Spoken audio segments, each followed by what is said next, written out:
नमस्कार साथियों। जैसे कि आप देख पा रहे होंगे आपके सामने ज्योग्राफी का एक लेक्चर खुला हुआ है, लेकिन ये लेक्चर नहीं, एक स्ट्रैटेजी वीडियो ज़्यादा होने वाली है लेक्चर से ज़्यादा। आपके सामने सिलेबस खुला हुआ है। सिलेबस में जैसे कि हम देख पा रहे हैं, भारत एवं विश्व का भूगोल, भारत एवं विश्व का भूगोल, भौतिक भूगोल की बात की जा रही है, फिजिकल भूगोल की, ठीक है, फिजिकल ज्योग्राफी जिसे बोलते हैं।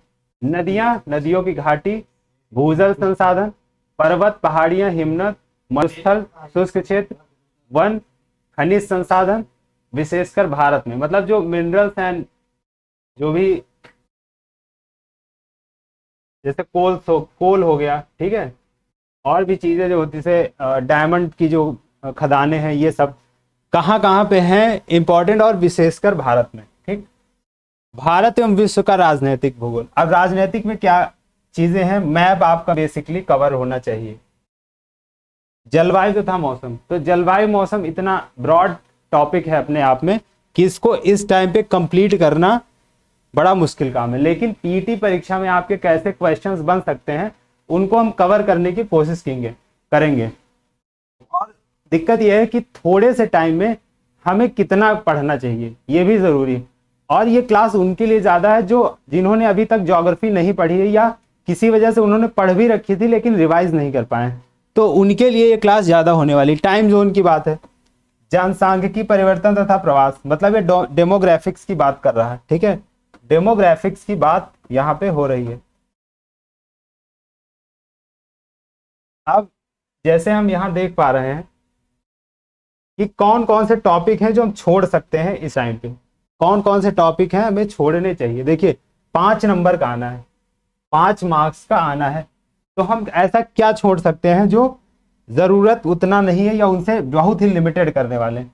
तो मैंने क्या डिसाइड किया है कि जलवायु तथा मौसम, इससे हम बहुत ही लिमिटेड करने वाले हैं। जो भी जो हमारा सिलेबस होगा उसका लिमिटेड करने वाले हैं। ये हम करने वाले हैं। भारत एवं विश्व का राजनीतिक भूगोल करने वाले हैं, ठीक है। खनिज संसाधन, वही चीज आपको ज्यादा याद करना, लेकिन आउटपुट इसका कम होना है। आपको कुछ बहुत ही फेमस चीजें पता होनी चाहिए, जैसे कि आप कह सकते हैं कि जैसे कोलार फील्ड्स हैं, ठीक है, वहां पे बहुत ही फेमस एक खान है, उसके मूवी भी बनी थी कोलार गोल्ड फील्ड्स के ऊपर, केजीएफ जिसे बोलते हैं। तो ऐसी कुछ चीजें आपको पता होनी चाहिए, जैसे किम्बरले ऑस्ट्रेलिया में, ठीक है, बहुत ही फेमस एक खान है वहाँ। आपको बहुत ही फेमस डायमंड्स मिले हैं। हाँ, जैसे कि गोलकुंडा माइंस है, ठीक है, एमपी में गोलकुंडा माइंस, वहाँ पे जो है, मतलब एमपी में एग्जैक्टली नहीं है लेकिन उसी एरिया में बोला जाता है कि वहाँ पे कई सारे कोहिनूर डायमंड्स वगैरह भी वहाँ पे मिले थे, ठीक है। मरुस्थल शुष्क क्षेत्र, जैसे बहुत काफी सारे फेमस डेजर्ट्स हैं हमें पढ़ने, जैसे हम इंडिया में कौन सा है, इंडिया में थार मरुस्थल है। चाइना के जब आप आगे जाते हैं तो गोबी डेजर्ट वगैरह और कालाहारी डेजर्ट अफ्रीका में। तो ये सब चीजें हम कवर करने वाले हैं जो हम लास्ट टाइम में कर सकते हैं। चलिए आगे चलते हैं। जैसे कि पहला हम कॉन्टिनेंट कवर करते हैं। चलिए, ये है बेसिक एक आउटलाइन जो हम कवर करने वाले हैं वर्ल्ड ज्योग्राफी में। ज्वालामुखी हैं, पहाड़ हैं, कॉन्टिनेंट्स हैं, नदियां हैं, ओशियंस हैं, ये सारा हम वर्ल्ड ज्योग्राफी में, विश्व के भूगोल में करने वाले हैं। और देखिए फिजिकल जो ज्योग्राफी है ना, उसे हम पूरी तरह इग्नोर करने वाले हैं। क्या? फिजिकल ज्योग्राफी, जो भौतिक, जो एक तरह से भूगोल होता है, मतलब उसके अंदर क्या होता है, जैसे पहाड़ कैसे बन गए, ठीक है, उनके अंदर जो जैसे कन्वेंशनल सेल की बात होती है कि जैसे वॉल्केनोज जब फटते हैं तो क्या प्रोसेस होता है प्लेट्स के टकराने का, और फिर कन्वर्जेंट प्लेट, डाइवर्जेंट प्लेट्स, ये सब जो चीजें हैं वो हम नहीं पढ़ने वाले, क्योंकि लास्ट टाइम में अगर कोई आपको पढ़ा भी रहा है ना, तो मुझे लगता है कि ठीक है, वो पढ़ा रहा, उसकी वो खासियत है कि वो ऐसे करवाना चाहता है, लेकिन मुझे क्या लगता है कि अगर आपने नहीं पढ़ रखा है तो आपको बेसिकली बस वही चीजें करनी है कि 5 में से मेरे 3 क्वेश्चन हो जाएं, ठीक है। अगर हम सारा पूरा का पूरा सिलेबस कवर करने की कोशिश करेंगे तो बहुत ही दिक्कत हो जाएगी। क्योंकि वो 3 नंबर भी आपके हाथ से छूटने वाले हैं, ये तो लिख कर ले लीजिए। तो हम सेकेंड स्लाइड में आते हैं, देखते हैं। ये एक बेसिक आउटलाइन आप समझ गए होंगे। तो वर्ल्ड की तरफ चलते हैं, चलिए चलते हैं कहाँ पे, south Africa, sorry south America. South American continent में हम आ चुके हैं। आई होप कि आपको दिख रहा होगा, मैं थोड़ा और इसको जूम कर लेता हूं।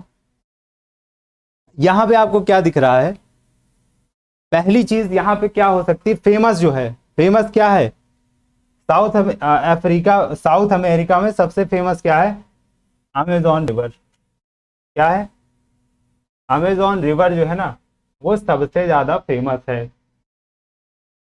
तो ये कहाँ पे है, साउथ अमेरिका में।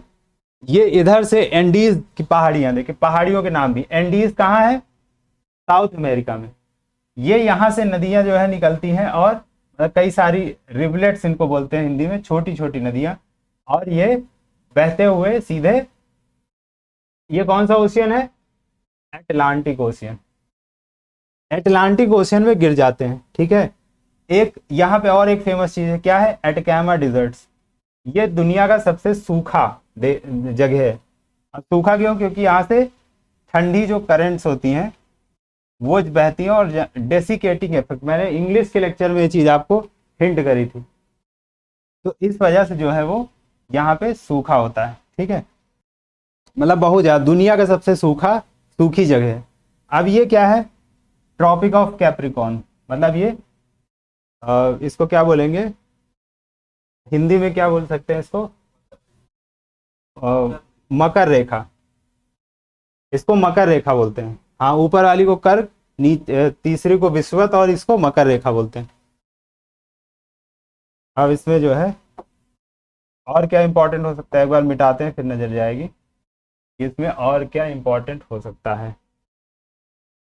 क्या इंपॉर्टेंट, इक्वेटर जो है कौन कौन सी कंट्री से निकलता है, कौन कौन सी कंट्री से निकलता है, देख पा रहे हैं। ये आपको पूरे वर्ल्ड के, आप एक मैप लेंगे जिसमें आप सारी कंट्रीज को देखेंगे कि इक्वेटर कहां से निकलता है। पहला पॉइंट क्या नोट करने वाला है, पहला पॉइंट क्या नोट करेंगे आप, आपको क्या पढ़ना है, आपको क्या पढ़ना है, पहला इक्वेटर जो है वो कहां कहां से गुजरता है, इक्वेटर, इक्वेटर जो है वो कहां कहां से गुजरता है। ट्रॉपिक ऑफ कैप्रिकॉर्न जो है वो कहां से गुजरता है, कौन कौन सी कंट्रीज हैं उनसे गुजरता है। ये मैं गारंटी करता हूं एक ना एक क्वेश्चन आपको जरूर देखने को मिलेगा। ठीक है, इससे, और जैसे मैंने साउथ अमेरिका में आपको इंपॉर्टेंट चीजें बता दी हैं, ये डेजर्ट हो गया, ठीक है, एंडीज की पहाड़ियां हो गई, ये यहाँ से स्टार्ट हो गए सीधे यहाँ तक आती हैं। ठीक है, और अमेजॉन रिवर हो गई, और एक यहाँ एक फेमस साइट है गुयाना। यहाँ सबसे इंपॉर्टेंट क्या चीज है, एक लॉन्च साइट है रॉकेट सी, फ्रेंच गुयाना, ये फ्रांस की टेरिटरी है। ठीक है, यहाँ फ्रांस मतलब कंट्री जो है, यहाँ जो लोग रहते हैं वो फ्रेंच सिटीजन्स हैं। ठीक है, अब यहाँ पे एक साइट है जिसे फ्रेंच गुयाना कहते हैं। अब ये इक्वेटर पे है, माना जाता है कि इक्वेटर पे, माना क्या जाता है, ये फैक्ट है, साइंटिफिक फैक्ट, इस पे जो है यहाँ पे रॉकेट होने से उसे जो है वो कम फ्यूल में जो है वो ऑर्बिट में चला जाता है। क्यों चला जाता है, क्योंकि यहाँ जी की जो वैल्यू है वो कम होती है, जी की जो वैल्यू है वो कम होती है, इसीलिए रॉकेट्स को लिफ्ट करने में हेल्प मिलती है, यहाँ से जो फोर्स है वो कम लगता है धरती की तरफ से, तो वैसा पॉसिबल होता है, जो यहाँ इंटेंटेड चीज जो है यहाँ पे हो पाती। चलिए अब नॉर्थ अमेरिका पे आते हैं। ठीक है, नॉर्थ अमेरिका, अब ये बहुत ही डिटेल मैप है। ठीक है, ये बहुत ही किसी वेबसाइट का मैप है, बहुत ही ज्यादा डिटेल है। अब यहाँ पे जानने वाली क्या इंपॉर्टेंट चीज है, सबसे जरूरी क्या चीज है, अब यहाँ पे आपको कंट्री नहीं दिख रहा है, लेकिन यहाँ पे मैक्सिको जो है ऐसे कुछ आता है।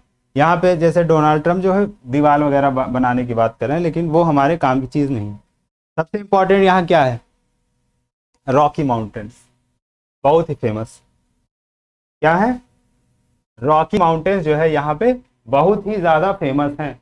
कलर शायद आप लोगों को उतना नहीं दिख रहा होगा, तो क्या लेना चाहिए मुझे, व्हाइट ले सकते हैं क्या,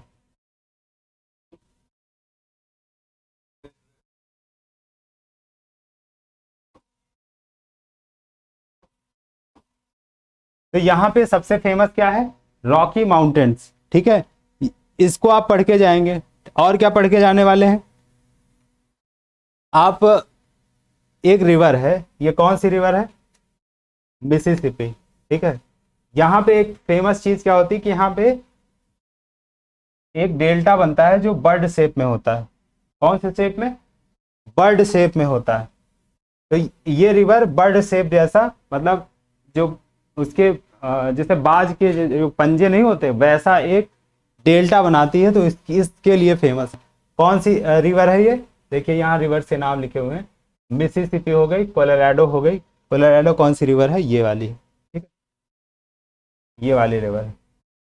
और ये कौन सी है, मिसिसिपी है, ये वाली, ठीक। यहाँ पे कुछ फेमस लेक्स हैं, इनके नाम आप देख लेंगे, इनके नाम देखेंगे। और ये अपैचियन माउंटेन्स इनको बोलते हैं। यहाँ पे नेटिव अमेरिकन्स रहा करते हैं, वो इंपॉर्टेंट नहीं है, लेकिन ये ग्रेट लेक्स। तो आप क्या क्या देखने वाले हैं, चलिए जान लेते हैं कि आप यहाँ क्या क्या देखेंगे। इसको थोड़ा छोटा करके मैं साइड में कर देता हूँ।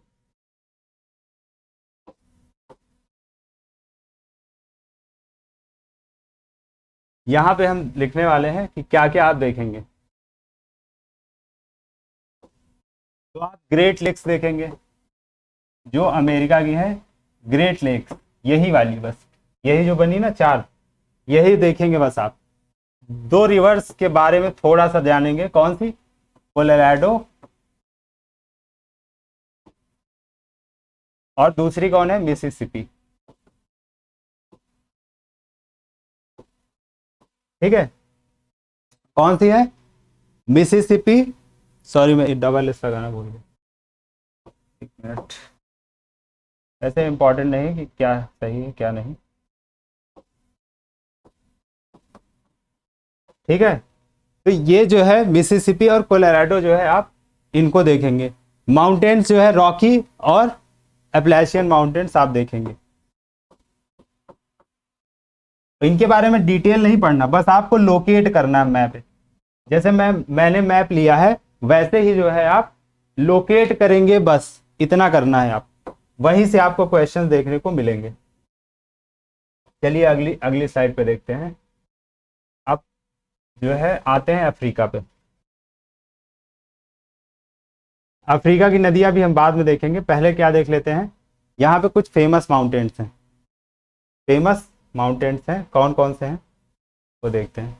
तो सबसे जो फेमस माउंटेन है वो किलिमंजारो है। कौन सा, माउंट किलिमंजारो। मैं तो कहता हूँ बस यही आप देख लीजिए, आपको कुछ और देखने की जरूरत है ही नहीं। माउंट किलिमंजारो, आप यही देख लीजिए, बस आपके लिए कोई ज़रूरत नहीं।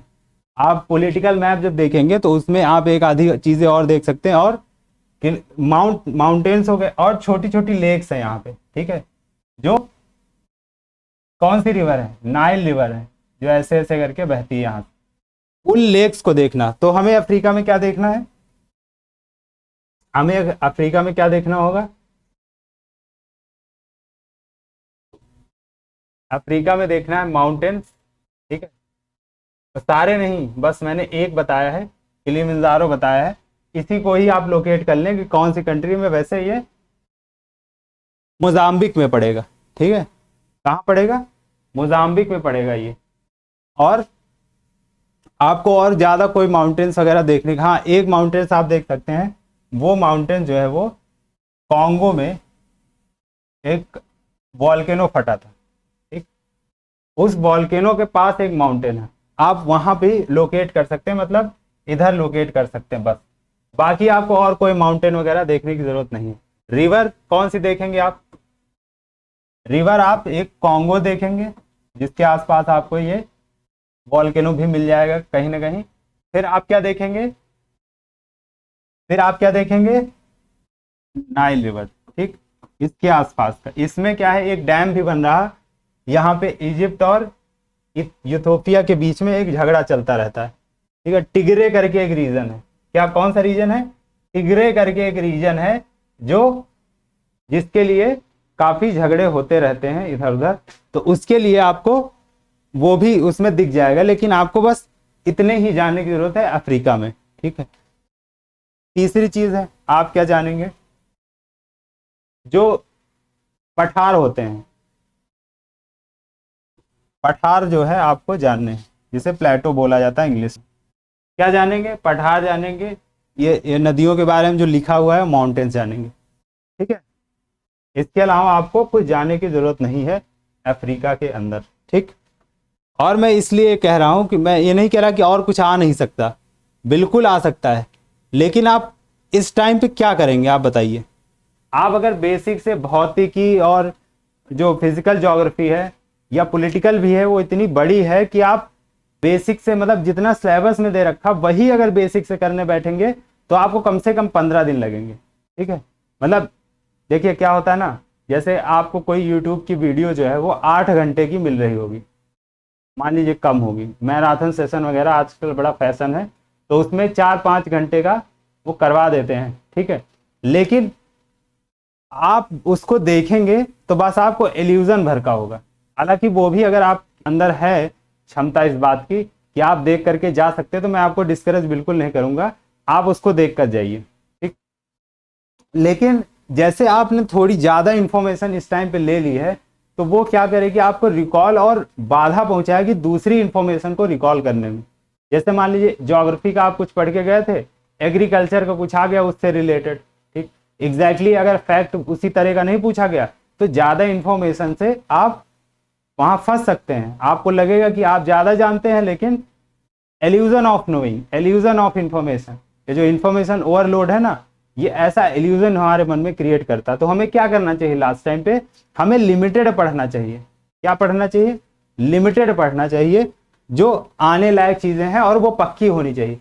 और मैं एक वीडियो और लाने वाला हूं जिसे आप तुक्का विधि कह सकते हैं। ठीक है, गेसिंग मेथड, और वो इंटेलिजेंट गेसिंग है, वो ऐसी कोई विधि नहीं है जिससे आप बस छू मंतर किए और बस कोई ऑप्शन आपको पसंद आ गया बस उसको टिक कर लिए, ऐसा नहीं है। इंटेलिजेंस के साथ आप उसको गेस करेंगे कि कौन सा ऑप्शन सही हो सकता है। चलिए, अफ्रीका की बात हो गई और मेरी भी बात हो गई जो मुझे करनी थी। अब कहाँ आते हैं, अब आते हैं, ये है कुछ इंपॉर्टेंट वोल्केनो दुनिया भर के। ठीक है, दुनिया भर के ये वोल्केनोज हैं जो इंपॉर्टेंट है। तो इसमें कौन कौन से इंपॉर्टेंट है मैं आपको बता देता हूं।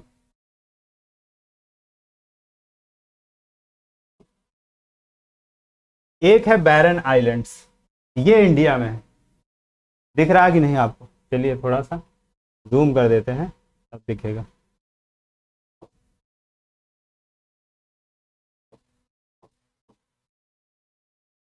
बैरन आइलैंड्स, ठीक, ये अंडमान निकोबार के आसपास है। करकताओ, ये जो है इंडोनेशिया में है, बड़ा खतरनाक माना जाता है। एगुम कहाँ पे है, इंडोनेशिया में। और कौन, कोई से दिख रहा है आपको, और कोई जो है आपको लगता है इंपॉर्टेंट है, एक ये ले सकते हैं, एक जो है माउंट एटना। ठीक है, ये इटली में है, माउंट एटना। ठीक है, माउंट एले, ये अफ्रीका में है। तो ये इंपॉर्टेंट वोल्केनोज हैं जो आप देख सकते हैं। मुझे नहीं लगता ये कोई आने की, एक स्ट्रैम्बोली आप ले सकते हैं। ठीक है, ये तीन मैंने आपको, एक ये है और ये, तो तीन इधर और तीन इधर, 6 मैंने आपको बताए। ठीक है, 6 वोल्केनोज मैंने आपको बताए। और अगर आपको ना दिख रहा हो तो थोड़ी आप क्वालिटी इंप्रूव कर सकते हैं अपने कैमरा, जो भी आप मोबाइल चला रहे हैं उसमें आप वीडियो की क्वालिटी थोड़ी इंक्रीज कर सकते हैं, तो आपको थोड़ा बेहतर दिखेगा कि मैं यहाँ पे क्या बता रहा हूँ। चलिए मैं थोड़ा सा जूम कर देता हूँ। कौन कौन से हैं, बैरन आइलैंड्स, सिनाबुंग, एगोंग और करकताओ। ठीक है, ये इंडोनेशिया, ये रिंग ऑफ फायर बोला जाता है ना, तो इस रिंग ऑफ फायर में ये पूरी रिंग ऑफ फायर होती है। ठीक है, इधर से चलती पूरी चलती है, तो मैं आपको इतना बता रहा था लेकिन पूरा चलती है वो। तो वो फिजिकल ज्योग्राफी में उसका इंपॉर्टेंस है, लेकिन यहाँ पे उसका इंपॉर्टेंस नहीं है। ये माउंट एटना हो गया, माउंट एले हो गया, स्ट्रॉम्बली हो गया। ठीक है, अब ये वॉल्केनोज की बात हो गई। आप क्या पढ़ सकते हैं, अब आते हैं चाइना पे। चाइना पे क्यों आते हैं? चाइना बड़ा न्यूज़ में तो रहता ही है, लेकिन इस बार ज्योग्राफी के कारण न्यूज़ में रहा। वो क्यों? क्योंकि यांगजी जो रिवर थी ना, यांगजी जो रिवर थी वो सूख गई थी, और इतना सूख गई थी, इतना सूख गई थी कि इसके नीचे कुछ अवशेष निकल आए। इसके नीचे कुछ अवशेष निकल आए। इस कहाँ, कब के? बुद्धिज्म के जमाने में जो कुछ बनवाए गए होंगे वो नदी के नीचे हो गए और वो मिल गए। इतना सूखा पड़ा, मतलब अपने चाइना अपने इतिहास का सबसे बड़ा रिसेंट टाइम को जो रिकॉर्डेड हिस्ट्री में सूखा पड़ा वो चाइना झेल रहा था। इसके किनारे कौन है? संघाई नदी, वो संघाई शहर की बात, सॉरी, संघाई शहर, और ये येलो रिवर। इसके किनारे चाइनीज जो सिविलाइजेशन है उसका उदय माना जाता है। ठीक है, चाइना की जो सभ्यता है येलो रिवर के आसपास, और येलो सी है ये, मैं मिटा देता हूं। ये येलो सी जो है ये यहाँ पे है। ईस्ट चाइना सी, साउथ चाइना सी बड़ा न्यूज़ में रहता है। ये साउथ चाइना सी है। तो कौन सी चाइना सी में ये रिवर्स गिरती हैं? एक येलो सी है, और उसका पार्ट ईस्ट चाइना सी का पार्ट जो है वो येलो सी है। उसके किनारे कौन कौन सी कंट्रीज हैं? साउथ कोरिया है, साउथ कोरिया है, नॉर्थ कोरिया है, और जापान है। यहाँ पे कुछ आइलैंड्स हैं, यहाँ पे कुछ आइलैंड्स हैं, उनके नाम क्या है? सिनकाकू आइलैंड। ये पॉलिटिकल चीज का वो है। ठीक है, अब ये स्पेलिंग गलत हो सकती है, उसका कारण यह है कि मुझे सिनकाकू जो उनकी लैंग्वेज होती है उसके हिसाब से स्पेलिंग जो है वो डिफरेंट होती है, और नाम जो प्रोनाउंस किया जाता है मैंने उसी की स्पेलिंग लिख दी है। ठीक है, तो आप इसको हिंदी में भी अपने हिसाब से कर सकते हैं। चलिए मैं हिंदी में लिख देता हूँ। क्या लिख सकते हैं आप? सिनकाकू आइलैंड। जिनका झगड़ा किनके किनके बीच है? चाइना और जापान के बीच में। ठीक है, ये हो गई चाइना की बात। अब चाइना से ही रिलेटेड साउथ ईस्ट एशिया की बात आती है, जिसमें साउथ ईस्ट एशिया कहाँ है? चलिए अभी दिखाते हैं आपको साउथ ईस्ट एशिया कहाँ है।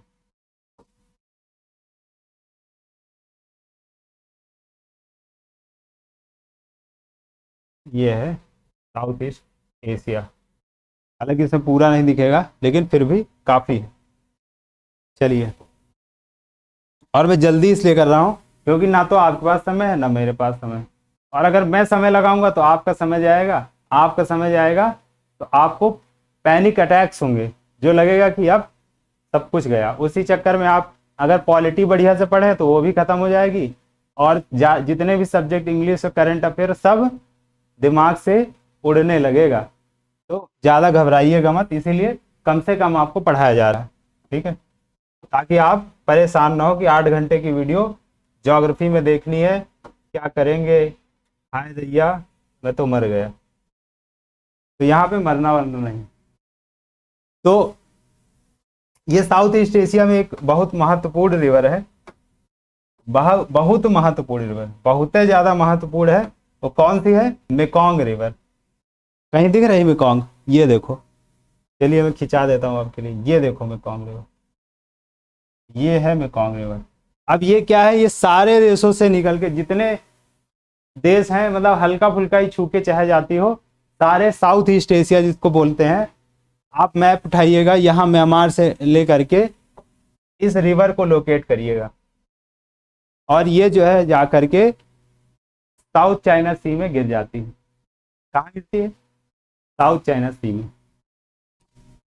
वियतनाम का एक शहर है, ठीक है, उसी के पास जो है ये, उसके बगल से निकलते हुए साउथ चाइना सी में कूद जाती है। ये एक इंपॉर्टेंट रिवर है जो आपको साउथ ईस्ट एशिया में देखनी। और पॉलिटिकल मैप की बात करें तो आपको क्या देखना है? ताइवान। क्या देखना है? ताइवान। इतना ज्यादा न्यूज में रहा है, इतना ज्यादा न्यूज में रहा है कि आपको ये ताइवान लोकेट करना है। क्या लोकेट करना है? ताइवान लोकेट करना है। एक और चीज बता देता हूं, ये जो यहां पे एक लाइन पैरेलल गुजरती है जो नॉर्थ कोरिया और साउथ कोरिया को डिवाइड करती है, उस लाइन को क्या बोलते हैं? 30th parallel. ऐसे ही कुछ लाइन जो है वो थोड़ी और कंट्रीज में गुजरती है, उसको भी आप कुछ इंपॉर्टेंट लाइंस हैं उनको ड्रॉ, मतलब अपने दिमाग में ऐसे ही रिवाइज कर सकते हैं कि कौन सी दूसरी लाइन हो सकती है। ठीक है, ऐसे जो कंट्रीज जिनके भी झगड़ा रहा वैसे ही लाइनें, जैसे 38 पैरेलल है, 44 पैरेलल, ऐसे करके लाइनें हैं, लेकिन आपको सबसे इंपॉर्टेंट ये याद रखनी है। ठीक है ना, सबसे इंपॉर्टेंट यही याद रखनी है। तो अब इसमें देख लेते हैं कि आपको क्या क्या पढ़ना था। क्या क्या पढ़ना था? आपको ताइवान देखना है। क्या देखना है? पहला, आपको ताइवान देखना है।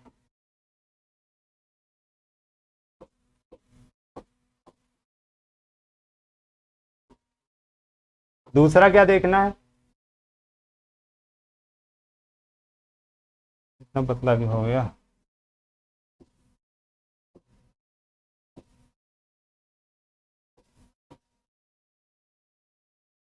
चलो देखते हैं।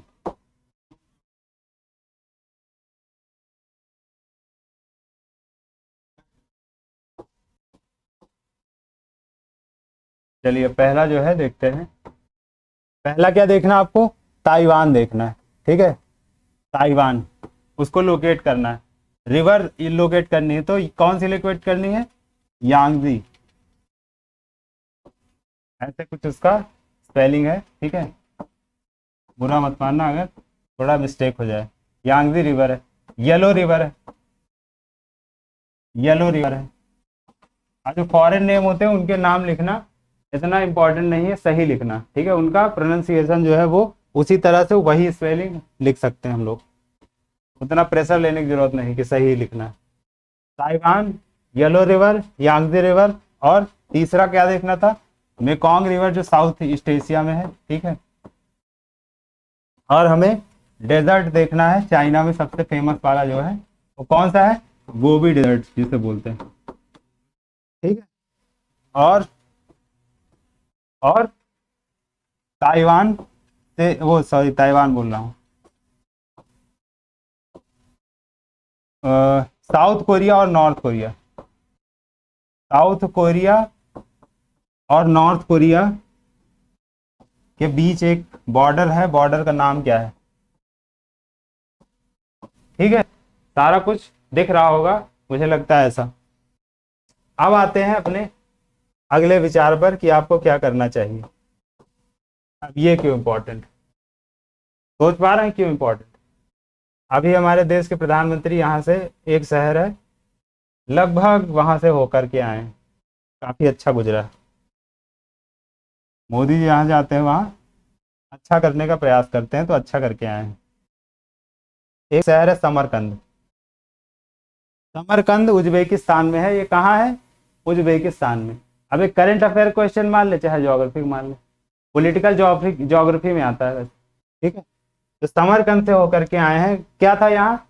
एससीओ का समिट था। एससीओ क्या है? संघाई कॉपरेशन ऑर्गेनाइजेशन। समरकंद, अब ये क्यों इंपॉर्टेंट है? देखिए, ये इसलिए इंपॉर्टेंट है, यहाँ आपको देखना है कैस्पियन सी, इसी के थोड़ा दूर चल रही है बहुत बड़ी लड़ाई। ठीक है, इसलिए यूरोप ने अपने 70-80 सालों में विश्व युद्ध के बाद सबसे बड़ी लड़ाई देखी, तो वो इधर थोड़ी दूर पे चल रही। अब यहाँ जो है ये कैस्पियन सी है, यहाँ भी एक लड़ाई हुई थी, नोगोरो एक रीजन है यहाँ पे एक लड़ाई हुई थी अजरबैजान और अर्मेनिया के बीच। तो ये आपको पूरा रीजन, मुझे लगता है एक क्वेश्चन जरूर इस रीजन से बनना चाहिए, इस रीजन से आपको एक क्वेश्चन बनेगा। तो आपको यहाँ देखना क्या है, चलिए बताता हूँ देखना क्या है। ये तुर्कमेनिस्तान है। ठीक है, तुर्कमेनिस्तान जो है, इसकी खासियत यह है कि एससीओ का मेंबर नहीं है। ये तुर्कमेनिस्तान जो है ना, इसको याद कैसे रखेंगे कि तुर्कमेनिस्तान एससीओ का मेंबर नहीं? वो इस तरह याद रख सकते हैं कि ईरान और अफगानिस्तान का बॉर्डर शेयर करता, बॉर्डर तो और ये भी शेयर करता अफगानिस्तान से, लेकिन ईरान से जो है ये सिर्फ तुर्कमेनिस्तान बॉर्डर शेयर नहीं करता। तो ये एससीओ का मेंबर नहीं है। ठीक है, एससीओ का मेंबर नहीं है। बाकी सारे एससीओ के मेंबर, किर्गिस्तान हो चाहे उज्बेकिस्तान हो, चाहे तजाकिस्तान हो, चाहे कजाकिस्तान हो, सारे एससीओ के मेंबर हैं। आप ये चीज याद रखें, पॉलिटिकल जो सिनेरियो है उसके हिसाब से ये क्वेश्चन काफी इंपॉर्टेंट बन सकता है, कौन सा कंट्री कौन से बॉर्डर नहीं शेयर करता। और मैं एक चीज आपको आश्वासन दिलाना चाहता हूँ इस बात का कि अगर आप कुछ बहुत अगर पक्के कच्चे कुछ भी आपने तैयार करा है तो आप ना माइंड जो है ना वो फ्रेश रखें। वो इसलिए क्योंकि जो ऑप्शंस बनते हैं ना वो हल्के होते हैं पीटी एग्जाम में। मैं आपको बता रहा हूं, अगर यही क्वेश्चन निकाल करके आपको सही ऑप्शंस के साथ मतलब थोड़े लेवल के ऑप्शन के साथ पकड़ा दिया जाए ना, तो जो 80 मेरे खुद जो है 84-85 नंबर थे, 99.6% जैसे मैं आपको बता चुका हूं पहले ही, वो मेरे भी नहीं आ पाएंगे। ठीक है, 70-75 के बीच मामला कहीं रुक जाएगा। तो ये ऑप्शंस का खेल है जो इतना हाई मार्क्स लोग अचीव करते हैं। हालांकि कठिन एग्जाम्स में भी हाई मार्क्स आते हैं लेकिन उसका कारण दूसरा होता है। यहां का कारण हाई मार्क्स आने का ऑप्शंस हैं। ठीक है, तो जितना भी आप पढ़े सॉलिड पढ़े, इसको पढ़ के जाइएगा। तो मैं आपको फाइनल चीज बता देता हूँ कि यहाँ आपको क्या पढ़ना है। ठीक है, वैसे एक और चीज बता देता हूँ, ये आपको दिख रहा होगा वोल्गा रिवर, क्योंकि रूस के बारे में अलग से यूक्रेन और रूस के बारे में पढ़ेंगे। वोल्गा रिवर कहाँ गिरती है? कैस्पियन सी में। बहुत ही इंपॉर्टेंट क्वेश्चन, वोल्गा रिवर कहाँ गिरती है? कैस्पियन सी में।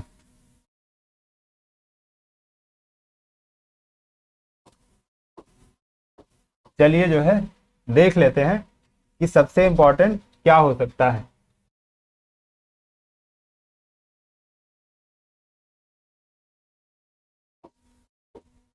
पहली चीज क्या देखनी है? कंट्रीज देखनी है। कंट्रीज कहाँ की? सेंट्रल एशिया की। सेंट्रल एशिया की। ठीक है, दूसरा क्या है? वहां में आपको कुछ डेजर्ट देखने हैं। डेजर्ट आप सर्च करिएगा तो आपको सबसे फेमस वाला आपको मिल जाएगा।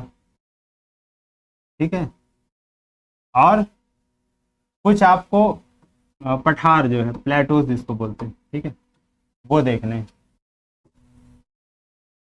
हालांकि डेजर्ट पठार अलग अलग होते हैं, इसका मतलब स्लैश नहीं है। ठीक है, तो ये चीजें आपको देखनी है, बस इतना ही काफी है। सेंट्रल एशिया के बारे में आपको इतना ही काफी है। कौन सा शहर कहाँ पे है कहाँ पे नहीं है वो आपको मतलब नहीं है। तो ये हो गया सेंट्रल एशिया के बारे में। आप कहाँ से फाइनल चीज चले? सेंट्रल एशिया हो गया, चाइना हो गया, यूएस हो गया, अफ्रीका हो गया, और दुनिया के महत्वपूर्ण वोल्केनोज हो गए, वोल्केनोज, और साउथ अमेरिका हो गया। और एक चीज बचती है, मैं आपको इंपॉर्टेंट क्वेश्चन है एक्चुअली, ये कोई उस तरह मैप नहीं, ये हर बार किसी न किसी एग्जाम में कहीं ना कहीं उल्टा कान पकड़ के या सीधा पकड़ के आपसे कहीं ना कहीं घुमा के पूछ ही लिया जाता है। ये क्या है? जो रीजन है उनमें क्या है कि कुछ ग्रासलैंड्स होते हैं। ग्रासलैंड्स में जैसे साउथ अमेरिका में पैम्पस, क्या बोला जाता है? पैम्पस। साउथ अमेरिका के ग्रासलैंड को बोलते हैं। ग्रासलैंड जो है ऐसे आप देख सकते हैं। ये सवाना, सवाना ग्रासलैंड कहाँ पे है? ये, और जो प्रोडक्टिव थोड़े होते हैं ज्यादा, उन्हें जो है आप खेती के लिए इस्तेमाल किया जाता है। और यूक्रेन के जो ये स्टेपीज है ना, यहाँ पे गेहूं बहुत मात्रा में, ये बास्केट कहा जाता है गेहूं का। ठीक है, ये रीजन जो है ना, यहाँ पे गेहूं बहुत मात्रा में पैदा होता है। ठीक है, यहाँ पे बेल्ट बोलते हैं। ठीक है, पैम्पस इनको बोलते हैं। पैम्पस ऑस्ट्रेलिया वाले भी बोले जाते हैं। यहाँ पे स्टेपी बोलते हैं, यहाँ प्रेरीज बोलते हैं। ठीक है, ये टुंड्रा ग्रासलैंड्स हैं लेकिन इनका इतना महत्वपूर्ण नहीं, ये आर्कटिक रीजन में पाए जाते हैं। कहाँ? आर्कटिक रीजन में। समझ गए? कहाँ पाए जाते हैं? आर्कटिक रीजन में। तो ये क्वेश्चन आप ध्यान रखेंगे इस बात का कि ये कहाँ पाए जाते हैं और कहाँ नहीं। तो हमारी ये स्लाइड खत्म होती है। चलिए अब बात करते हैं इंडियन ज्योग्राफी की। एक नई स्लाइड ले लेते हैं जहां हम बात करेंगे इंडियन ज्योग्राफी में हम क्या कर सकते हैं।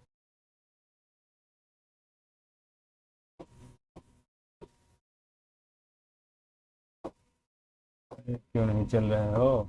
इंडियन ज्योग्राफी, भारतीय भूगोल कह सकते हैं आप। अब फिर से वही बात आती कि क्या हम फिजिकल ज्योग्राफी पढ़ें या ना पढ़ें। मैं आपको बताता हूँ कि आप ना पढ़ें। एक लाइन में कह रहा हूँ ना पढ़ें। तो क्यों ना पढ़ें? क्योंकि पढ़ेंगे तो धोखा खाएंगे। अगर पढ़ सकते तो पढ़ लीजिए। अगर आप ये वीडियो इस बात से देख रहे हैं कि मैं इंपॉर्टेंट टॉपिक देख लूं कि कैसे हम जो है कैसे हम बेहतर प्रिपेयर कर लें, लेकिन आपकी अगर अच्छी तैयारी है तो आप इस वीडियो को ना ही देखें, ठीक है।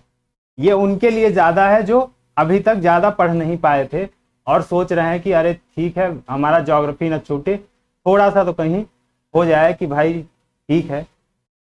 इतना भी नहीं छोड़ के आए हैं कि एक दो क्वेश्चन ही ना कर पाए 5 में से, और मुझे लगता है आप इतना कर लेंगे तो 5 में से 3 तो कर ही ले जाएंगे, ठीक है।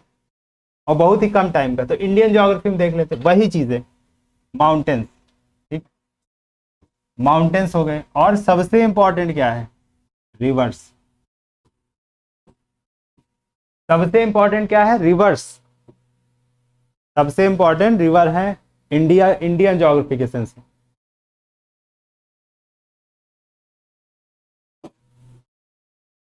तीसरा क्या है? आप पठार देख सकते हैं। इंडिया में भाई आपको थोड़ा ज्यादा पढ़ना पड़ेगा। इंडिया में आपको थोड़ा ज्यादा पढ़ना होगा। उसका कारण यह है कि इंडिया से ज्यादातर क्वेश्चन बनते हैं, ठीक?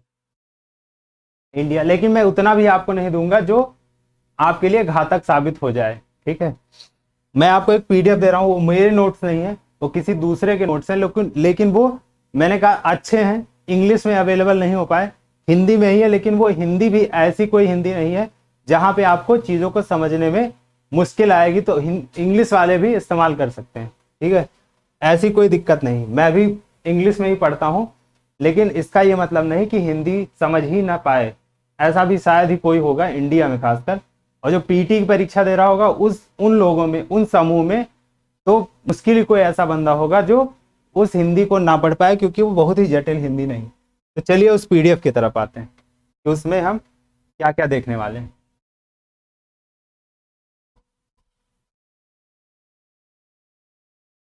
ये है वो पीडीएफ। अभी किसी दूसरे की पीडीएफ है, ठीक है, मेरी अपनी नहीं है, मेरे अपने नोट्स नहीं है। यहाँ पे हम क्या देख सकते हैं कि भारत और उसकी स्थिति, कर्क रेखा, मानक समय, समय भी हमारे उसमें है, ठीक है, समय भी हमारे उसमें है, तो हम उसको इग्नोर नहीं करेंगे। ये सारी चीजें, इनको अगर ना भी आप याद करें तो कोई इतनी मुश्किल नहीं है। बस हम याद कर लेंगे कौन से राज्य जो है, कौन से राज्य से कर्क रेखा गुजरती है। मानक समय, ये स्टैंडर्ड जो टाइम है 82.5 वाला, ये कौन से मतलब इम्पोर्ट, जैसे मिर्जापुर से गुजरता है, तो ये कौन कौन से राज्यों से गुजरता है, ठीक है। अगले पेज पे आते हैं। सबसे नॉर्दर्न पॉइंट क्या है, वेस्टर्न पॉइंट क्या है जो गुजरात में है, फिर ये वहाँ पे अरुणाचल प्रदेश में। ये सारे पॉइंट्स जो है आप पढ़ सकते हैं, मतलब जितना आप इसमें पढ़ सकते हैं। मैं आपको बता देता हूँ कि क्या आप नहीं पढ़ेंगे, ठीक है। इस पीडीएफ में आप क्या नहीं पढ़ेंगे। इसमें आप ज़्यादा कुछ फैक्ट रटने की कोशिश नहीं करेंगे फिलहाल, ठीक। कौन से देश से, ये जीए में पढ़ाया गया था आपको, बांग्लादेश से सबसे ज़्यादा सीमा टच करती है, और कौन कौन से राज्य हैं जिनसे टच करती है। आपको मैप ठीक से पढ़ना है। इसी टाइम पे आप अच्छे से मैप पढ़ सकते हैं। मैं कहता हूँ जितने दिन बचे हैं ना, उसमें आप सिर्फ क्या करिए, एक एटलस लीजिए। एटलस मतलब एक बुक आती है, उस एटलस को लीजिए, उससे मैप आप बस स्क्रॉल करते रहिए, ठीक है। आपको चीज़ें समझ में आएंगी। Red Cliff line, McMahon line, Durand line, ये सब जो है आपको इस पीडीएफ में देखने को मिलेगा। आप इसमें से जितना करके सेलेक्ट हो, जैसे ये सीमा है, इसमें मुझे नहीं लगता कोई क्वेश्चन बनेगा, लेकिन फिर भी आप इतने जानकारी के लिए आप इतना रख सकते हैं, जानकारी के लिए आप इतना रख सकते हैं कि 12 नॉटिकल माइल जो होता है ना, 12 नॉटिकल माइल हमारा वाटर टेरिटरी होती है। फिर एक्सक्लूसिव इकोनॉमिक जोन आ जाता है, ठीक है।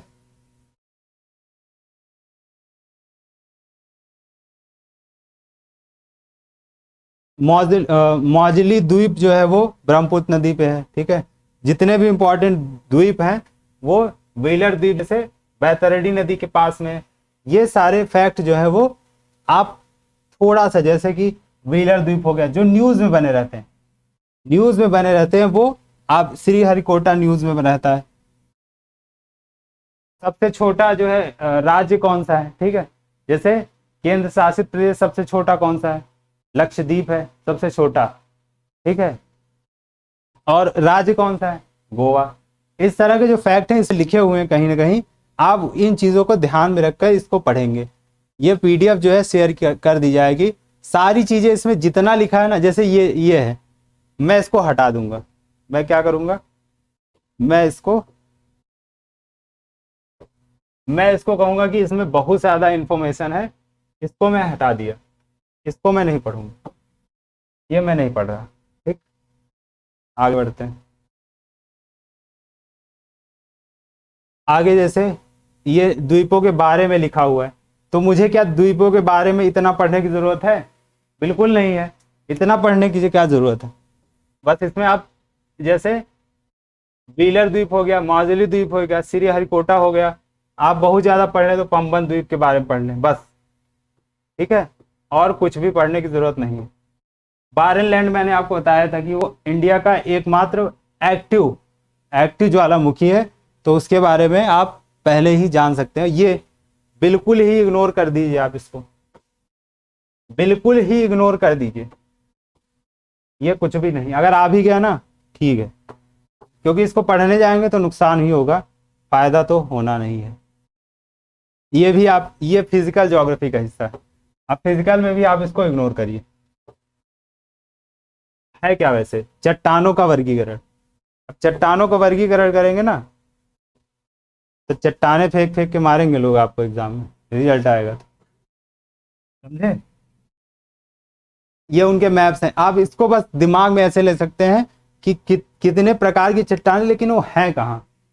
जैसे डेक्कन ट्रैप, ये ज्वालामुखी से बना है, ठीक है, और ये क्या है, थाखड़ क्रम की चट्टाने, जैसे अरावली हो गया, और यहाँ पे जैसे वो डायमंड माइन, तो जितने भी पुराने हैं उनमें ये, जैसे संगमरमर हो गया, जैसे संगमरमर बनने में बड़ा टाइम लगता है, ठीक है, तो इन मकराना वगैरह की जो माइंस है वो अरावली में आपको मिलेंगी, ठीक है।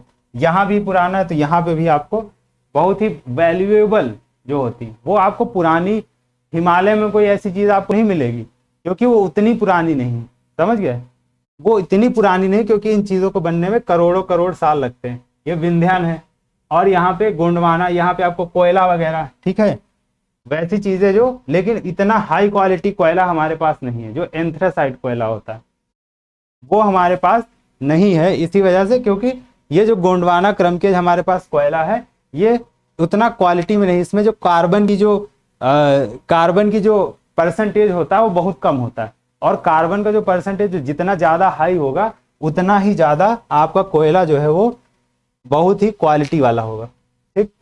तो आप इसको बस बेसिक अंडरस्टैंडिंग के लिए आप थोड़ा सा देख सकते हैं। अभी आगे जैसे आते हैं, इन चट्टानों के बारे में लिखा है, तो वही चीज जो मैंने आपको बताया कि जैसे जीवाश्म का अभाव, ये सब चीजें हैं, तो इतना जानने की जरूरत नहीं, हालांकि इसमें फैक्चुअल डिटेल लिखी, ये फिजिकल ज्योग्राफी है भी नहीं, मैं आपको बताऊं तो आप स्क्रॉल करते जाएंगे। मैं कहता हूं, आपको एक टारगेट देता हूं कि आप बहुत ज्यादा इस पीडीएफ को पढ़ने में 2 घंटे लगाइए, मैक्सिमम 2 घंटे लगाइए।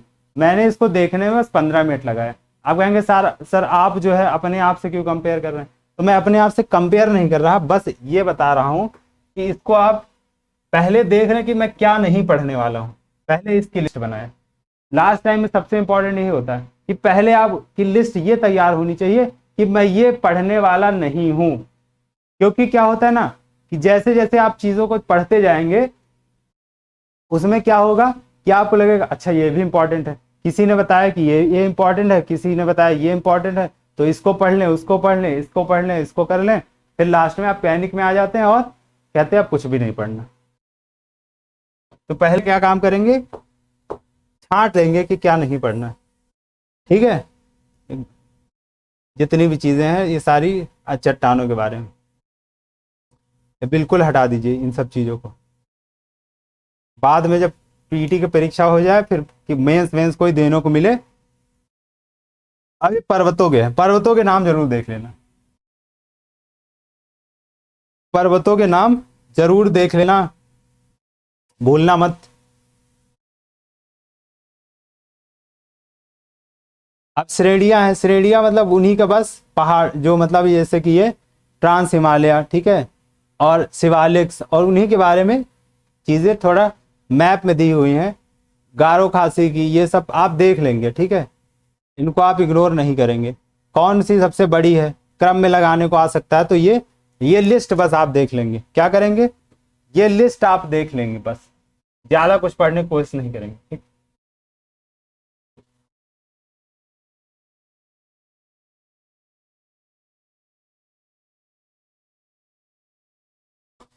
ट्रांस हिमालय, ये हिमालय के बारे में पढ़ने की ज़रूरत नहीं, ठीक है, पढ़ने की ज़रूरत नहीं है।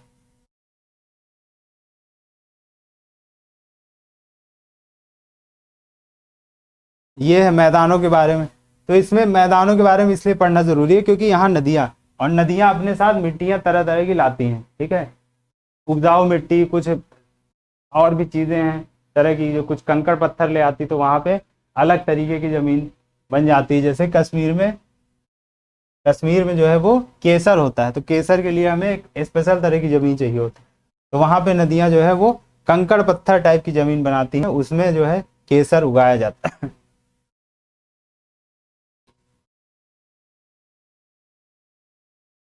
सबसे इम्पोर्टेंट क्या है, जैसे पठारों के बारे में है, तो पठारों के बारे में इतना कोई ज़रूरी नहीं है आपको पढ़ना, आप इग्नोर कर सकते हैं। अगर टाइम आपने सब कुछ ऑलरेडी पढ़ रखा है और अगर आप इस वीडियो का वेट कर रहे थे तो इसको देख लेंगे, इसको आप जरूर देखेंगे, ठीक। ये छोटी छोटी पहाड़ियां हैं, इसको जरूर देखेंगे, एग्जाम में पहाड़ियां आती हैं काफ़ी, ठीक है, ये पहाड़ियों वाला आप जरूर देखेंगे। जिसकी भी पीडीएफ है बहुत ही बेहतर तरीके से उसने बनाई है, हम इसको क्लेम नहीं कर रहे हैं कि ये हमारी है, मतलब मेरे तो नोट्स नहीं है, कम से कम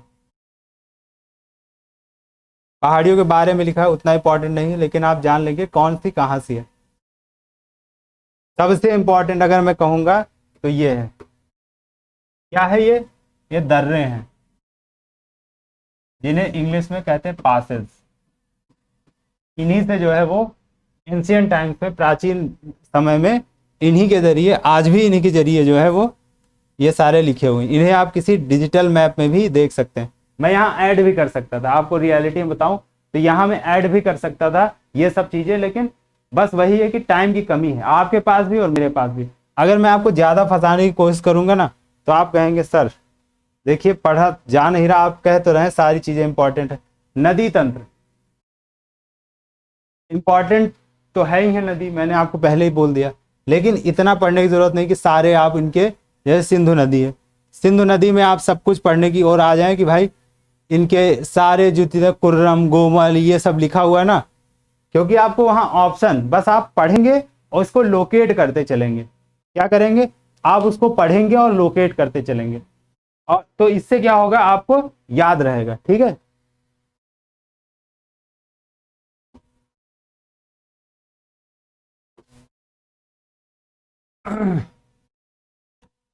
अब ये सिंधु जल समझौते की बात है, 1960 में हुआ था, आपको ऑलरेडी ये फैक्ट बता दिया गया है, ठीक है।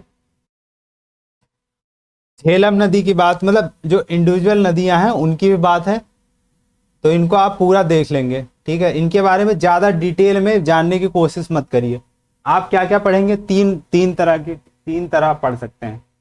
एक आप इंडस सिस्टम पढ़ेंगे, जो मतलब नदी तंत्र की बात, सिंधु सिस्टम जो है आप पढ़ेंगे। दूसरा क्या पढ़ेंगे, दूसरा क्या पढ़ेंगे, गंगा सिस्टम, गंगा सिस्टम। तीसरा आप ब्रह्मपुत्र,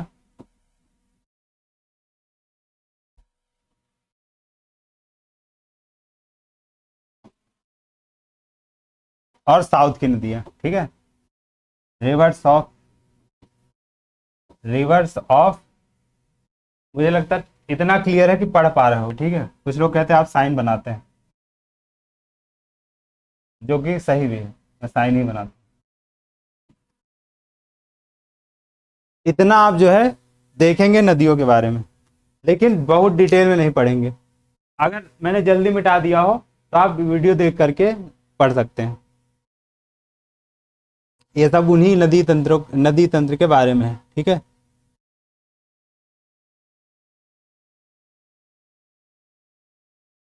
चलिए ये सारी पीडीएफ जो है इसी के बारे में है। अब मैं एक इम्पॉर्टेंट पॉइंट पे आना चाहता हूँ। अब जो लास्ट का टॉपिक है ना, डेमोग्राफिक्स वाला, कौन सा टॉपिक, चलिए उस पर आ जाते हैं, ज़्यादा बेहतर है। ये पीडीएफ आपको टेलीग्राम ग्रुप पे मिल जाएगी।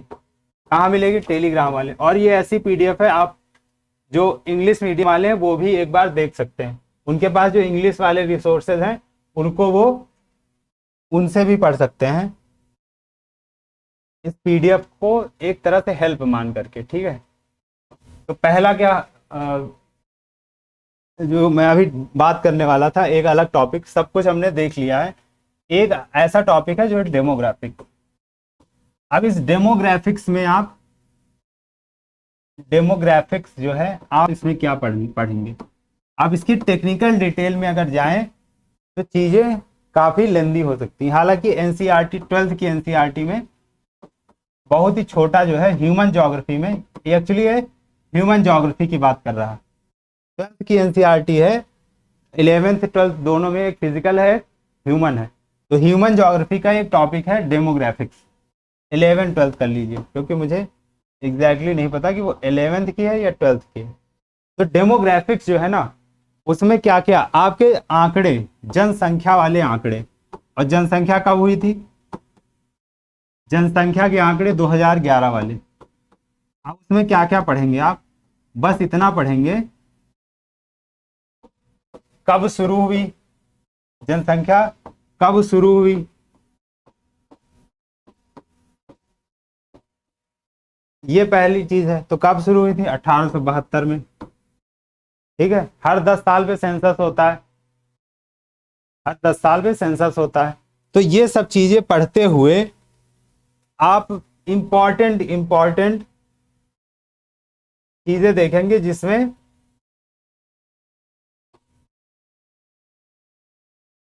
आप इंपॉर्टेंट चीजें देखेंगे डेमोग्राफिक्स में। तो इंपॉर्टेंट में क्या है? आप जो सेक्स रेशियो होता है, ठीक है, इंडिया का सेक्स रेशियो कितना है। जैसे ट्राइबल्स हैं, वो कौन सा स्टेट है, ट्राइबल जो है वो कौन सा स्टेट है जिसमें सबसे ज्यादा ट्राइबल्स रहते हैं। परसेंटेज वाइज कहाँ पे सबसे ज्यादा रहते हैं, ठीक है।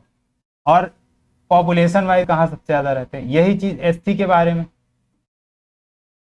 पॉपुलेशन वाइज जो है आप देखेंगे, ठीक है। और यही चीज आप शेड्यूल कास्ट के बारे में देखेंगे कि वो सबसे ज्यादा कहाँ रहते हैं, परसेंटेज वाइज कहाँ रहते हैं। ये फैक्ट आप सर्च करके पढ़ेंगे, ठीक है। या आपको कहीं से पीडीएफ वगैरह मिल जाए तो आप वहां भी अपने हाथ पाँव मार सकते हैं। ये चीजें हो गई फाइनल, ठीक है। तो डेमोग्राफिक्स में हमें और एक इम्पॉर्टेंट फैक्ट बता देता हूँ, मैं याद नहीं आ रहा था, अभी याद आया तुरंत। इम्पॉर्टेंट फैक्ट क्या है कि एक थॉमस मैल्थस थे, ठीक है, ये बहुत पूछे जाते हैं। थॉमस मैल्थस, इन्होंने एक पॉपुलेशन थ्योरी दी थी, जिन्होंने कहा था कि जो पॉपुलेशन ग्रोथ इतना तेजी से होती है, मतलब हर कई सालों में ये दुगनी हो जाती है, ठीक है। और उनकी थ्योरी से इतना हंगामा मचा था, कह सकते हैं आप काफ़ी साल पहले, 100 साल पहले आप कह सकते हैं, इनकी थ्योरी से इतना हंगामा मचा था कि सारे लोग इसी बात से चिंतित हो गए कि अब, और वाकई वो दौर ऐसा था जब एक ग्रीन रेवोल्यूशन और ये चीज़ें, आप इकोनॉमिक्स पढ़ेंगे तो आपको थोड़ा ज़्यादा समझ में आएगा। मेरा लेक्चर इकोनॉमिक्स का अपलोड हो चुका है, उसको आप देख सकते हैं। तो इतनी हलचल मच गई थी इस थ्योरी की वजह से, किसने दी थी? थॉमस मैल्थस ने, ठीक है। पॉपुलेशन थ्योरी थी कि सब लोग अब भूखे मरेंगे, मतलब इनकी प्रेडिक्शन ये थी कि सारे लोग भूखे मरने वाले। और 1950-60 तक यही स्थिति बन रही थी, क्योंकि पॉपुलेशन बहुत तेजी से बढ़ रही थी। 1950-60 तक यही स्थिति बन रही थी। कौन थे? थॉमस मैल्थस। अब सारी इंपॉर्टेंट चीजें मिनिमम जो है आपके एफर्ट्स में कवर हो चुकी हैं, ठीक है। मिनिमम चीजें आपके, मैक्सिमम चीजें जितनी हो सकती थी वो मिनिमम एफर्ट्स में कवर हैं, और इससे ज़्यादा पढ़ सकते हैं तो अच्छी बात, मैं कहता हूँ बहुत ही अच्छी बात है अगर सब कुछ पढ़ के जा सकते हैं। लेकिन मैंने सेलेक्टेड चीज़ें पढ़ा दी हैं पढ़ा तो नहीं दी हैं, बता दी हैं, इनको आप एक्सप्लोर कर सकते हैं अपने लिमिटेड टाइम में। तो मैं आप लोगों से यही बस लास्ट बात यही करना चाहूँगा कि देखिए एग्ज़ाम है, और एग्ज़ाम को इतना दिल से मत लीजिए कि आप लास्ट टाइम में पैनिक कर जाएं और अपना जो पढ़ा हुआ है ना वो भी भूल जाएं। और यही मैं नहीं करना चाहता। मैं आपको 4 घंटे का वीडियो नहीं देना चाहता, और अगर देना होता तो मैं दे चुका होता। 4 घंटे का वीडियो देना कोई बड़ी चीज़ नहीं है। बस यही है कि आप एक PDF लें, उसी को एक्सप्लेन करते हुए चलें, 4 घंटे का वीडियो बन जाता है। लेकिन मैंने कोई ऐसी चीज़ नहीं कही, नहीं आपको बताई जिसमें आपको लगे कि आप समझ ही नहीं सकते। जैसे नदी अगर कहीं बह रही है किसी कंट्री से, कहीं किसी ग्लेशियर से, कहीं किसी पहाड़ से, तो उसमें क्या समझने वाला है? फिजिकल ज्योग्राफी पढ़नी ही नहीं है। पहले मैंने उसे हटा दिया कि वो पढ़ना नहीं है तो समझने वाला कुछ फिर है नहीं। आपको बस एक एटलस लेना है, एक बुक लेनी है एटलस की, जिसमें आपको लोकेट करते चलना है। पहाड़ हो, पठार हो, रेगिस्तान हो, सारी चीज़ें करते हुए चलना है। यही मेरी आपको एडवाइस होगी कि आप करें और मिनिमम एफर्ट्स में मैक्सिमम रिजल्ट्स लाएं। ठीक है, इसके साथ मैं आपसे विदा लेता हूं। धन्यवाद।